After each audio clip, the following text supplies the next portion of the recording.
আসসালামু আলাইকুম। কেমন আছেন সবাই? আশা করছি সবাই ভালো আছেন।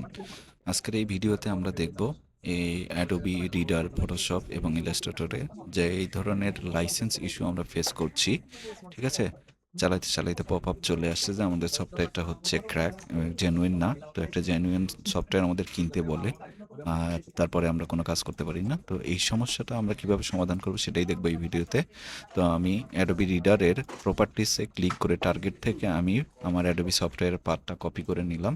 তারপরে কন্ট্রোল প্যানেলে গিয়ে আমরা ফায়ারওয়ালে ঢুকবো। ফায়ারওয়াল উইন্ডোজ ডিফেন্ডার ফায়ারওয়াল যেটা এটাতে যাব। তারপরে আমরা অ্যাডভান্স সেটিংসে ক্লিক করব। অ্যাডভান্স সেটিংসে ক্লিক করার পরে আমাদের কিছু হচ্ছে রুল ক্রিয়েট করার অপশন আসবে। ঠিক আছে?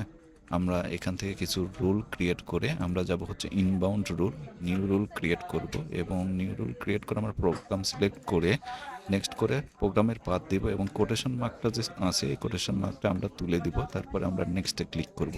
তারপরে অপশন সিলেক্ট করব ব্লক দ্য নেটওয়ার্ক কানেকশন এবং সবগুলো টিক মার্ক দিয়ে আমরা একটা নাম লিখে দেবো বোঝার জন্য। আমি এখানে অ্যাডোবি রিডার নেটওয়ার্ক ব্লক বা নেট ব্লক লিখে দিচ্ছি। হ্যাঁ, তারপরে ফিনিশ করব। সেমভাবে আমরা আউটবাউন্ড রুলে ক্লিক করে একটা নিউ রুল ক্রিয়েট করব। প্রথমে প্রোগ্রাম সিলেক্ট করে নেক্সট, তারপর প্রোগ্রাম পাথটা পেস্ট করে দিয়ে কোটেশন মার্কটা তুলে দিচ্ছি। তারপরে হচ্ছে আমরা নেক্সট করব। নেক্সটে ক্লিক করে আমরা নেটওয়ার্ক ব্লক যে অপশনটা আছে সেটা দিয়ে এবং সবগুলো টিকমার্ক দিয়ে আমরা এখানেও একটা নাম দিয়ে দেবো অ্যাডোবি রিডার নেট ব্লক, যেটা আমি আমার বোঝার স্বার্থে দিচ্ছি। আপনারা আপনাদের বোঝার মতো যে কোনো দিতে পারেন। এরপর এটাকে আপাতত কাজ নেই তাই কেটে দেই। কেটে দেওয়ার পরে এই যে আমরা রুলটা ক্রিয়েট করলাম সেটা পারফেক্টভাবে অ্যাপ্লাই হওয়ার জন্য আমরা কম্পিউটারটা রিস্টার্ট দিয়ে নিব।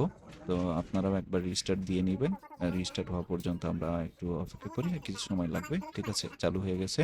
এখন আমরা পাসওয়ার্ড দিয়ে চালু করে দেখি এবং চালু হওয়ার পরে আমরা দেখব কিছু পিডিএফ ওপেন করে এই পপআপটা আর আসে কিনা। চলুন আমি প্রথমে একটা পিডিএফ ওপেন করে নিচ্ছি। পিডিএফটা ভালোভাবে ওপেন হয়েছে, কোনো সমস্যা হয়নি এখন পর্যন্ত। আশা করছি হবে না। ল্যাপটপটার কিছু স্লোনেসের কারণে কিছু সমস্যা দেখা দিচ্ছে হচ্ছে। ঠিক আছে, তো ঠিক হয়ে গেছে। এখন আমরা হচ্ছে একটা পিডিএফ ওপেন করেছি, আরও দুই একটা পিডিএফ ওপেন করে দেখি কাজ করে কিনা। চলুন আমি এবার আরেকটা পিডিএফ ওপেন করি। ঠিক আছে, সবগুলোই ঠিকঠাক আছে। চলুন আমরা হচ্ছে এটা মিনিমাইজ করে নিয়ে আরেকটা পিডিএফ ওপেন করে দেখব ঠিকমতো কাজ করছে না। আরেকটা পিডিএফ ওপেন করলাম এবং সেই পিডিএফটাও ঠিকভাবে ওপেন হয়েছে আমরা দেখতে পাচ্ছি। এখন পর্যন্ত আমাদের কোনো পপআপ আসে নাই। তো আশা করছি আর কোনো পপআপ আসবে না। এইভাবে আপনারা আপনাদের সফটওয়্যারটা ভালোভাবে ইউজ করতে পারবেন। ওকে, ভালো থাকবেন সবাই। ভিডিওটা পছন্দ হলে লাইক করবেন, শেয়ার করবেন। যারা ইউটিউব চ্যানেল থেকে দেখছেন তারা চ্যানেলটা সাবস্ক্রাইব করবেন। আর ফেসবুক থেকে দেখলে অবশ্যই পেজটাকে ফলো করে দিবেন। ধন্যবাদ। আসসালামু আলাইকুম।